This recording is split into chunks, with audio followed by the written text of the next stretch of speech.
To build anything that truly lasts, it takes time.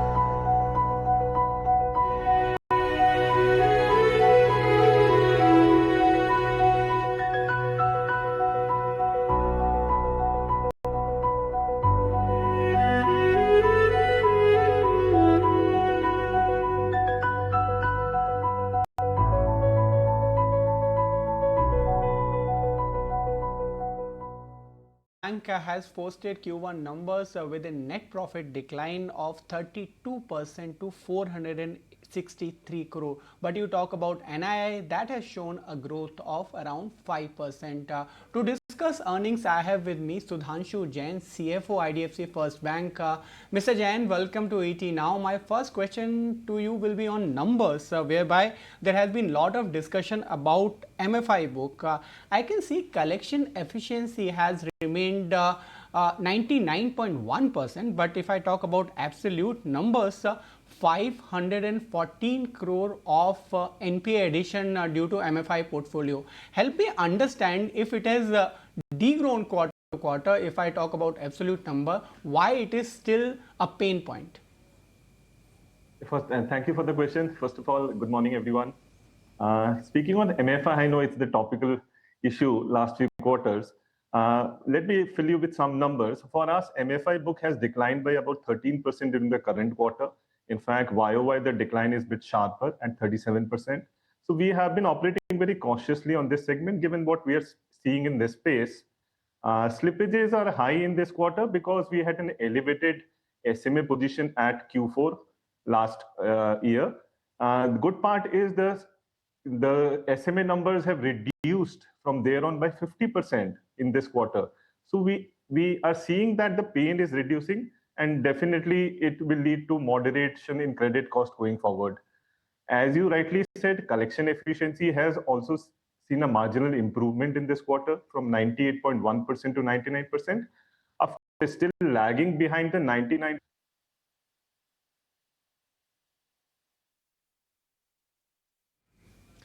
All right, we'll connect with Mr. Jain once again. So clearly he was mentioning about the portfolio whereby MFI book is definitely a stress. Mr. Jain, welcome back. And these days connectivity issues are something which are out of control. But you were talking about MFI book. Please go ahead.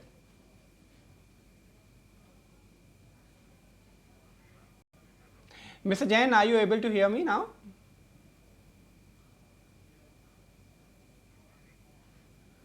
All right, we'll connect with him once again. And as we were discussing about MFI book, which is the only stress point as far as IDFC first numbers are concerned, and due to that, provisions have actually increased this quarter to around 1,600 crore, 1,659 crore to be precise. But overall, interest expense has also increased 15%, and therefore operating income has seen an increase of 13% this quarter. And more importantly, if you leave MFI book aside, the GNPA numbers look better. So with this, it's time to take a very quick break. We'll try to connect with IDFC First Management very soon.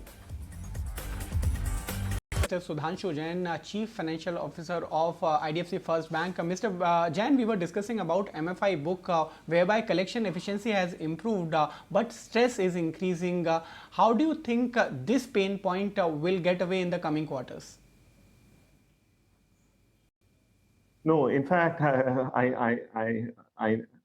we ran into connectivity issues, but nevertheless, in MFI, in fact, the SMA pool has been coming down. It has reduced to 315 crores from 640 crores in the previous quarter.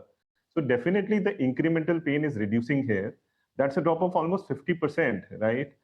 This would ultimately result in lower slippages, lower credit cost as we move forward.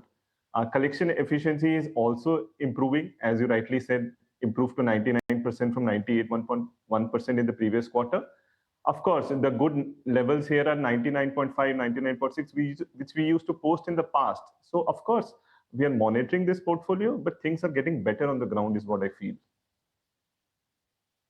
Interest margins, which is still under pressure, and 24 bips decline QOQ. How do you think you will be able to maintain in the rest of the year? Yeah, the NIMs did come off by about 24 basis points during the current quarter. But just a clarification which I want to give is, if we adjust for days convention, because Q4 has lesser number of days, if we equate on that basis, then the NIM drop instead of 24 basis points is 17 basis points during the current quarter.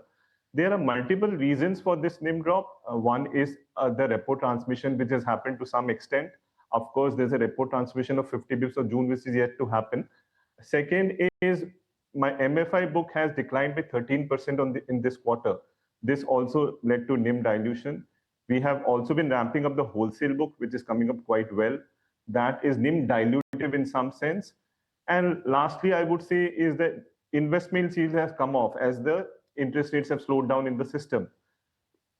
To some extent, we have been able to offset this impact through reduction in cost of funds that improved by 9 basis points. If you ask me from the trajectory from here, we could see some pressure in NIM in Q2 because of the June repo transmission, which is yet to happen. But at the same time, viewers should note that we have reduced our FD rates drastically. That used to be about 7.9% in Q4. That has come down to now 6.75. FD being a slightly longer term product, that benefit will come out in 3 to 4 quarters. So we expect NIMs to rebound upwards of 5.8% in by Q4 as some of these things play out.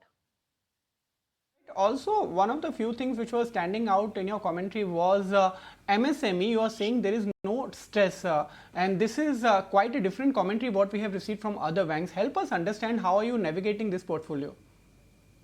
I know some banks have called out MSME as a segment where things have been not that great as per them.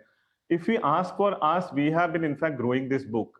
In fact, our loan growth of 21% has come from mortgages, is coming from vehicles, MSME, corporate, and some of these segments.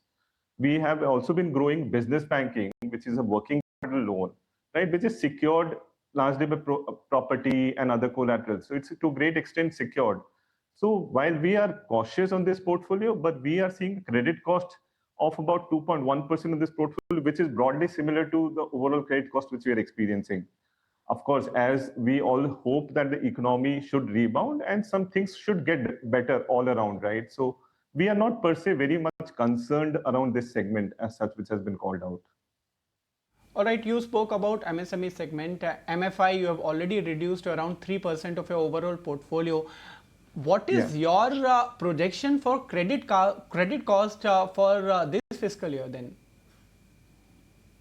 Credit cost for the this fiscal year should stay around that 2% mark, 2.05. Q1 we came in slightly higher because the MFI credit cost was still higher in Q1. But as I said earlier, the MFI credit cost is expected to sharply come down, and we expect that slippages should also improve from here on, which should lead to lower credit cost as we sort of move along. So we feel that it would be very range bound from here on. All right, Mr. Jain, we'll have sometime later a longer conversation on earnings, but thank you so much for joining at this hour and explaining your rationale for the numbers this quarter. With this, it's time to take a very quick break, but don't go away. More earnings update will continue on the other side.